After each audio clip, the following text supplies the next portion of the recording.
Okay?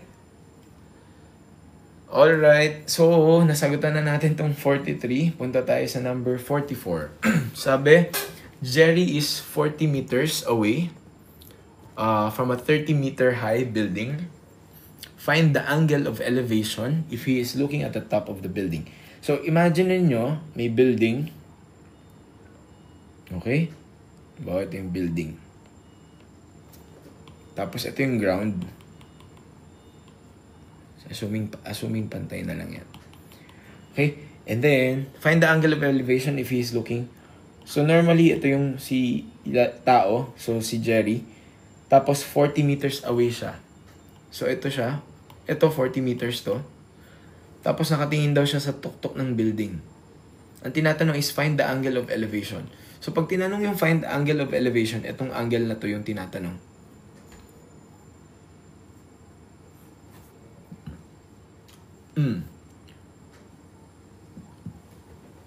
Okay. So, ngayon, assume that the 30-meter building height, sinabi na rin yung height nung building. So, this is 30 meters. Okay? Assume that the 30-meter building height starts from the horizontal perspective. Ideally kasi, yung angle of elevation, dapat with respect dito sa ganyan. So, i-assume na lang natin na dito nagsisimula yung 30 meters. So, but in any case, ang mangyayari dyan is ganito. Na-imagine nyo yung drawing.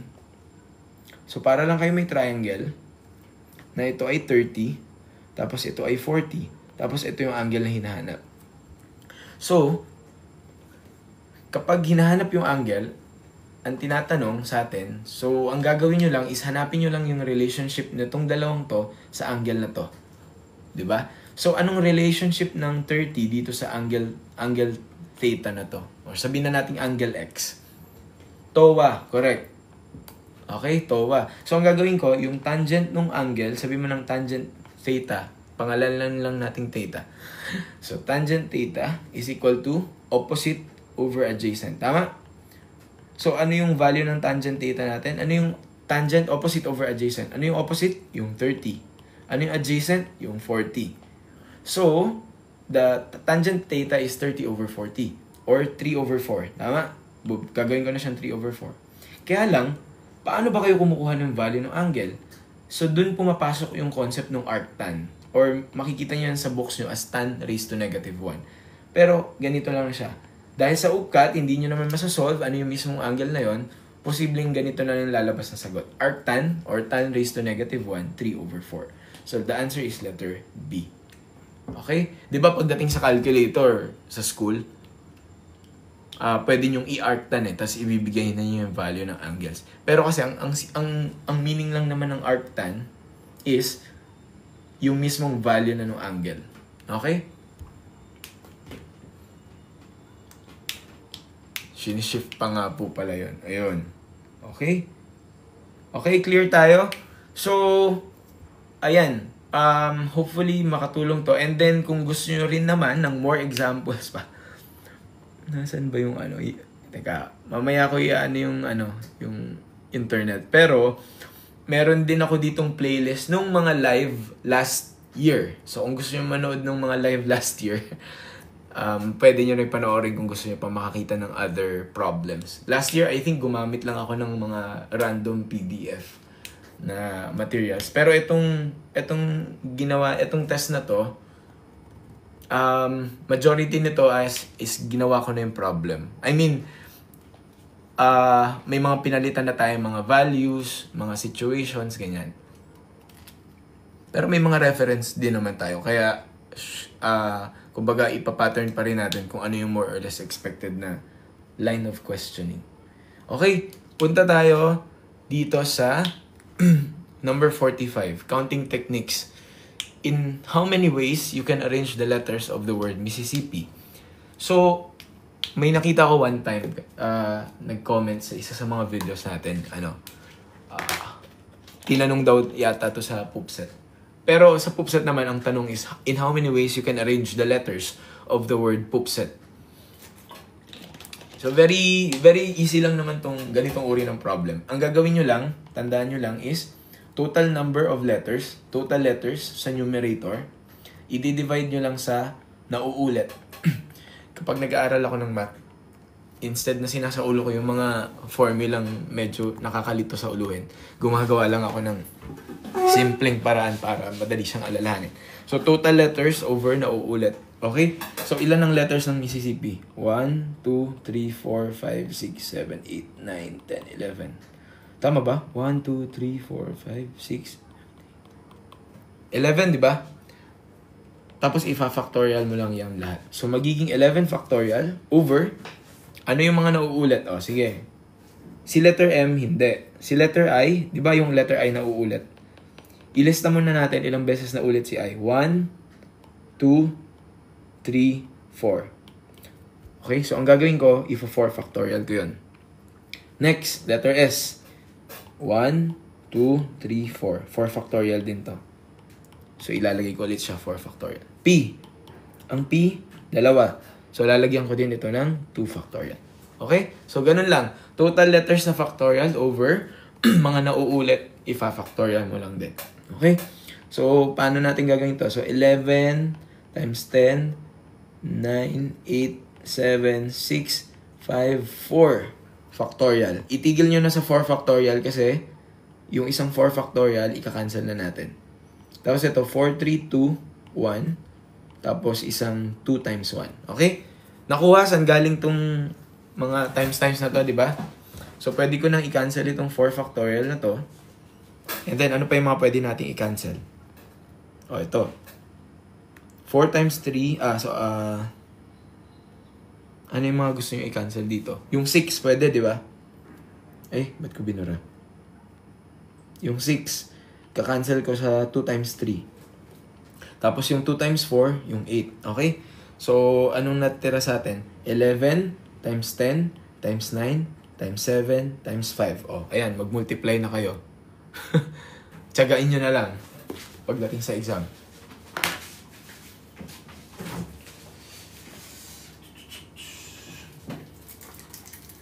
Okay? Klaro ba? Klaro? Madali lang naman to, di ba? So, the answer is, anong nakuha niyo sagot? Pwede niyo bang i-times?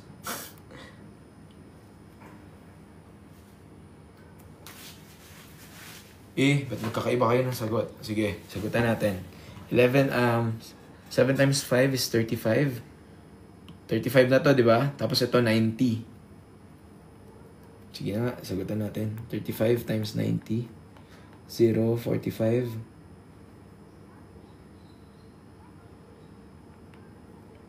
Ilan to? O, 3, 4, 650 daw. O, sige, yun na. 3, 4, 650. 3, 150. Tapos itatayin yung punta sa 11. O kaya naman, gawin mo, i-times mo lang to sa 10. So, 3, 150. Tapos dagdagan ko ng 0. Tapos dadagdagan ko na lang ng another 3, 150. Okay, kaya magkakaroon ako ng 3, 4. So, 3, 4, 650. Okay, 3, 4, 650 is the answer. Letter A. Okay? Okay na to. Gets nyo na? Itong ganitong question, so dapat ano na yan, sure na correct na na question na yan. Okay, next. Pabilis na lang. Combination. Okay. Tatandaan nyo lang, basta ito, pagdating dito, sa ulo nyo lagi ang NPR tsaka NCR. Ang NPR, anong formula ng NPR? Permutation. N factorial over N minus R factorial. And then ang NCR, N factorial over R factorial times N minus R factorial. Pansinin nyo, yung NCR, katumbas lang siya ng NPR. Pero may nasingit lang na R. Ganun yun na lang sa ulo yan. Okay? Pwede mahingi yung file? Yes, pwede kayong mag-join dun sa Facebook group natin. Tsaka sa Messenger. Okay? So, okay. Clear sa atin ngayon. Ang question na lang dito is, Sir, kailan ginagamit ang permutation? Kailan ginagamit ang combination? Ginagamit yung combination madali. Kombinasyon, di ba? Tagalogin mo lang, kombinasyon. Pag permutation, dito na nagmamatter yung ranking. Okay? Kasi halimbawa, meron kang tatlong tauhan, A, B, C. Pag nirank mo sila na tatlo, pag tinanong ka, ilang kombinasyon ng tatlo meron dyan? Ilan yung combination ng tatlo dito sa ABC? Isa lang, di ba? Pero pagdating sa permutation at nagmamatter na yung ranking, hindi. So kapag combination lang nung tatlo, isa lang. Kasi si ABC lang yon. Pero pagdating sa permutation, dyan na magkakaiba. Magkakaroon ka na ng ABC, magkakaroon ka na ng ACB, di ba? BCA, etc. etc. So, kumbaga, itong combination na to ng tatlo is unique versus dito sa combination na to. Kasi, nagmamatter yung order or yung ranking. Okay? Basta pag permutation, tandaan nyo lang, nagmamatter yung ranking. Pag hindi, combination ang gagamitin natin. Sabi, of the 12 housemates of reality show Pinoy Best Brother, how many possible Big Five can be picked? Okay, ang tinatanong lang is, ilang possible big 5 yung pwede. So, anong gagawin ko? 12C5. Tama ba? Combination lang. Pero pag nagtanong na mamaya ng ranking nitong big 5 natin, di ba pag nag-a-announce ng big 5, wala namang order, di ba? I mean, sasabihin lang nila yung 5, pero hindi naman sinasabi sa kanila ano yung order. Pagdating sa big night, nag-plug ng PBB. Pero pagdating sa big night, doon lang naman sila magkakaroon ng ranking. So doon na nagmamatter yung order or yung ranking nga. Pero dito, combination lang. O, sinong top 5 nyo? Sinong top 5? Sinong big 5 nyo? Ano daw? Klang is near, Mika ba? Maika? Will at Shuvi. Okay? So, ano mangyayari? 12 factorial over 12 minus 5 factorial. Yun na yun. Di ba? Sorry. Combination pala. So, meron pa tayong another 5 factorial dito. Okay? So, 12 factorial over 5 factorial. Ang gagawin ko dito, ito ay 7 factorial. So, to simplify, so 12, 11, 10, 9, 8, 7 factorial. Then, tigil na kayo dito sa... Itong 7 factorial makakancel. 5, 4, 3, 2, 1. Okay? So, cancel. And then, ano pa pwede? Itong 8. 2 times 4. Ito, 10 divided by 5 is 2. Huwag niyong kakalimutan may nilagay ko yung 2 doon. 12 divided by 3 is 4. Ayan na. I-multiply nyo na yung natitira. 4 times 11 times 2 times 9. 4 times 11 is 44 times 2, 88 times 9, 72. 792? Okay, letter A. Okay? Klaro, itong ating 792. So, permutation. Last, no, not last. 46, 47. Out of the 12 housemates, ayan na. Teka lang, kailangan kong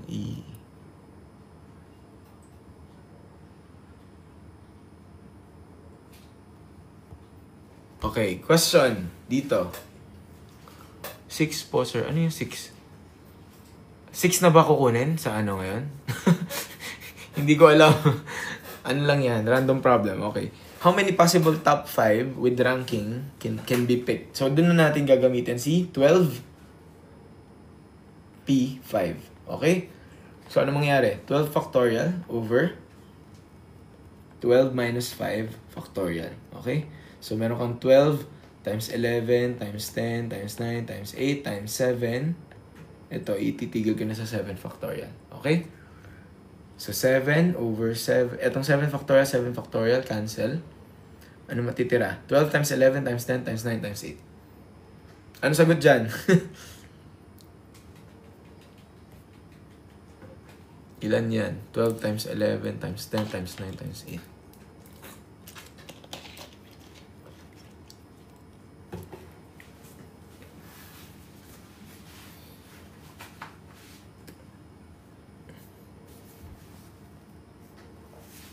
Ilan?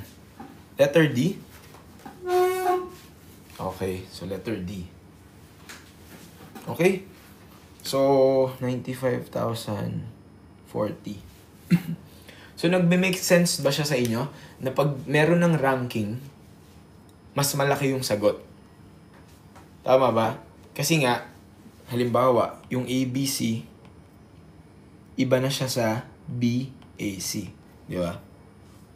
Halimbawa lang, ano yung sinasabi nyo kanina? Sino may meron kaninang Big Five? Halimbawa, Klang, Esnir, di ba? Tapos sino pa yung isa? Shuvi daw. Halimbawa, silang tatlo muna. So, halimbawa, yung Klang, Esnir, Shuvi na yan, kung ito yung 1, 2, 3 mo, pag ang nangyari is Klang, Shuvi, Esnir, another count na naman yan. Kaya pagdating sa permutation na nagmamatter yung ranking or order, mas marami ka talagang mabibilang. Okay? Unlike kapag combination, kahit na baguhin ko yung order niyan, hindi siya nagmamatter sa akin kasi isang kombinasyon lang yun para sa akin. Okay? Next. Ito, merong another sulpot na trigo. Which of the following is true about angles A and B? So, common din sa UPCAT, minsan may mga questions na which of the following statements are true, ganyan. So, kailangan nyo ding mag-isip pa ng konti. So, anong gagawin nyo lang dito? Mapapansin nyo sa mga options, isa-isa nyo lang siyang i-evaluate. So, ano ba ang value ng sin A? Hanapin din natin ang value ng sin B. Pag sinabing sin A, tama ba na ang sin A daw ay mas malaki sa sin B? Di tignan natin yung angle. Di ba kanina, nag-aral tayo ng SOHCAHTOA, so dapat alam nyo na to. Tingin kayo sa angle A. Ano ang sabi sa sin? Opposite over hypotenuse. Binigay ba yung ito yung angle A, di ba? Ano yung opposite niya? 4. Binigay ba yung hypotenuse? Hindi. So, pwede nyo isolve yung hypotenuse. Pero, do it by yourself. Ano ang hypotenuse ng 3, 4? Ito, madali lang yan. Tandaan nyo lang yung mga perfect na yung mga Pythagorean numbers. So, 3, 4, 5 lagi. Yan. So, automatic this is 5. Pero pwede nyo isolve via Pythagorean na. So, the answer for sin A is 4 over 5. Okay? And then, ano naman ang sin B? Pag sa sin B naman, dito ka naman titingin. So, ano ang opposite ng B? Ito. Ano ba to? 1. Anong sukat nito? Okay. Ito, another, lang, baka mamaya, malito kayo pagdating sa exam. Ay, magkatapat sila, Gagawin ko dyan, opposite niyan, 4 over 10. Boom, mali. Okay? Hindi basta-basta ganun, ha? Hindi naman niya sinabing, kumbaga, exactly same yung triangle, Magsasolve pa rin kayo. Anong value dito? 6, using Pythagorean theorem. So, ano ang sin B natin? 6 over 10. Yes, ipopost natin mamaya. 6 over 10. So, ang tanong, ang sin A ba ay mas malaki sa 6 over 10, which is your sin B? Tama ba yan? Paano kayo nagko-compare ng fractions? Cross-multiply mo lang. 10 times 4, sulat nyo dito 40. 5 times 6, 30. Ano mas malaki sa dalawa? 40, 30. Yung 40, di ba? So, ibig sabihin, mas malaki yung 4 over 5. So, statement A is correct. Okay? Next, cosine A is greater than cosine B. Okay. Na-prove natin, tama yun, di ba? Burahin ko na. Next. So, letter C, sure na tayong mali. Tama?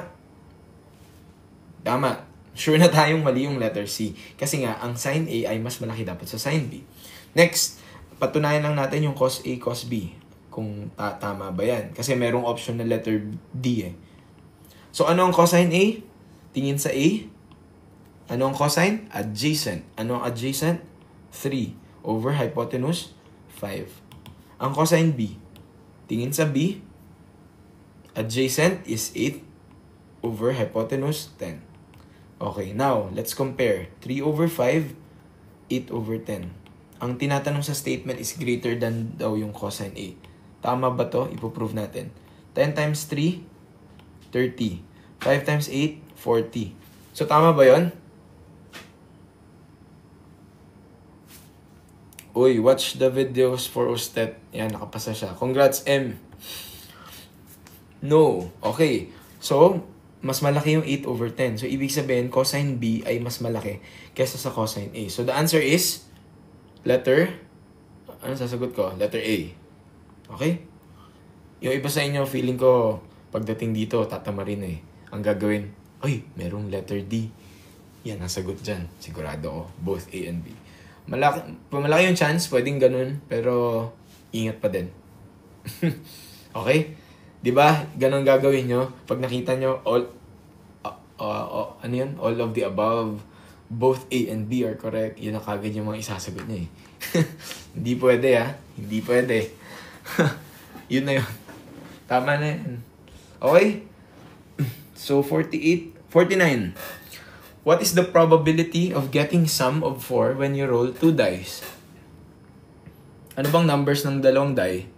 Ano bang mga numbers sa dice? 1 to 6 lang, di ba? Sked ng another review, wala pa, pero gawa tayo ng batch 2 na review sa this June. Siguro end ng June.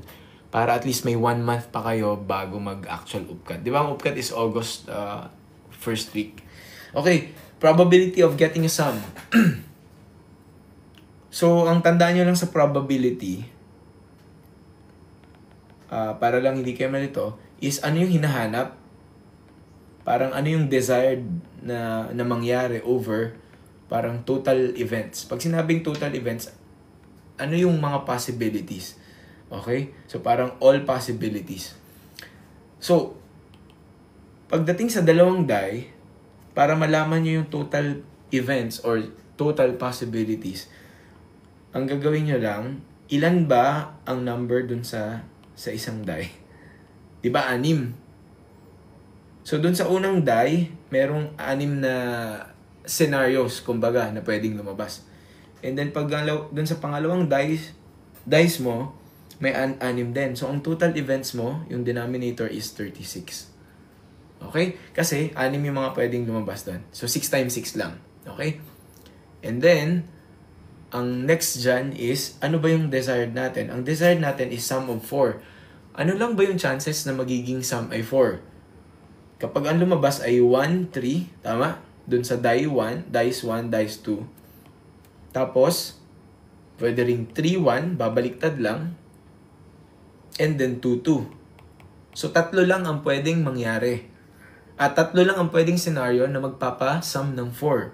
So, kaya ang desired natin is yung 3. So, 3 over 36 or 1 over 12. The answer is D. Okay? Ganun lang naman siya kasimple. So, another variation lang nito, normally sa cards, di ba? What is the probability that you will be able to pick a face out of the deck of cards? O sige nga, kung yun yung tanong, ano yung probability na makakuha kayo ng may face?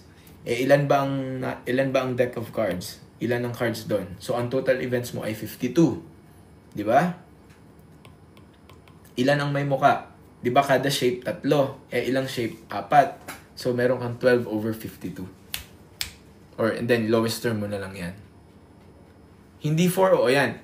Pero good question yung ginawa natin. At least, magkakaiba kayo ng sagot. May opportunity to learn. Okay? So, ang sagot is 12 over 52. Kasi, 52 total na cards. Yung 12, saan galing ang 12?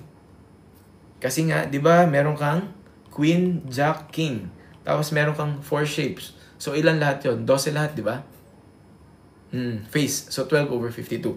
Pero, pag ang tinanong, sige, halimbawa, ang maging tanong naman is, halimbawa, ito face to. Yung probability na face. So, 12 over 52. Paano naman kung ang tinanong is probability na jack lang? Doon ka magkakaroon ng sagot na 4 over 52 or lowest term nito. Kasi, very unique naman yung jack di ba? Okay? Pag ang tinanong naman, what is the chance na ang makuha mo is king and queen? King or queen? King or queen? So, ilan ba ang king-queen doon? Total of 8, di ba? So, 8 out of 52 naman. Okay? So, ganun lang. So, I think, pagdating sa probability, pwede nyo na lang din siyang medyo i-imagine, kumbaga. Hindi naman kayo pag-solve ng sobrang komplikado, I think, pagdating sa stat. Again, ang focus, kung halimbawa, gahol na kayo sa oras, ng pag-review, hopefully hindi, dahil nag-review naman na tayo ng ilang araw na. Unahin nyo ang geometry, unahin nyo ang algebra at geometry. And then last question, find the median of the dataset. 43922455589. Median. Pag sinabing median, anong hinahanap? Yung ano 'yon? Gitna. Okay? So ngayon, pero, oy, excited, gitna, hinahanap ka agad yung gitna. Tandaan nyo, kailangan nyo muna siyang i-arrange from highest to low, from highest to lowest, lowest to highest. Dapat chronological order muna. Correct. Sorry, ascending order. That's the right term. Ascending order. Lowest to highest. So ngayon, ang gagawin ko, i-arrange ko muna to. So 2, 2, 3, 4, 4. O, sundan na. 2, 2, 3, 4, 4. Ilang 5? Dalawa. Isang 8. Dalawang 9. Okay? And then, bilangin nyo lahat yan. Ilan yan? 1, 2, 3, 4, 5, 6, 7, 8, 9, 10. Kapag even, kapag odd numbers, yung bilang, yung nasa gitna na mismo. Pagdating dito, tingnan nyo. 1, 2, 3, 4. 1, 2, 3, 4. Ayun. Ang gitna nyo is dalawa din. So, kumbaga magka-cancel out. So, kapag ganyan, ang gagawin nyo lang is kunin nyo yung average nitong dalawang nasa gitna. That's why the answer is 4.5. Correct. So, 4 plus 5 is 9. Divide by 2, 4.5. Okay? Average yung dalawang matitira. Pero kapag odd, kapag halimbawa nagka-cancel out na kayo, ganyan lang naman ginagawa ko dyan eh. Kapag odd yan, may matitirang isang digit dyan or number. Okay? So, the answer is letter A. So, ayun. Natapos din natin ng mabilisan lang. So, total of 50 questions yan. Sa mga nagtatanong, again, we're doing this live review because of this Tara Aral Pilipinas. So, if you can like the page and Instagram na din, and you can join the Facebook group. So, itong material na to, na ginawa natin, yan, part siya nitong Tara Aral Pilipinas. So, dito ko ina-upload yung itong PDF. So, yung iba sa inyo, feeling ko na mga naka-attend na ng ibang review nandun na sa group. So, ayan. Ito yung mga sinagutan natin last time. So, pwede nyo makuha yung copy nito. Para, pwede nyo i-print kung gusto nyo sagutan ulit. Tapos, kung gusto nyo balikan yung solution, pwede nyo panoorin sa YouTube. Okay?